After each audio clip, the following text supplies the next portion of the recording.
உண்டு. இப்படி கலசம் வைத்து பண்ணாலே அது ரொம்ப ஒரு ஒரு சுபீக்ஷமான ஒரு அற்புதமான ஒரு மங்களகரமான நிகழ்வாக அது இருக்கும். எஸ், உண்மையும் தான்.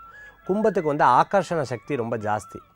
ஆகர்ஷண சக்தி ஜாஸ்தி. எந்த கும்பம், அந்த கும்பத்துடைய தாற்பயம் பார்த்துட்டேன்னா, முக்கண் ரூபத்தில் நம்ம வந்து தேங்காய் வைக்கிறோம்.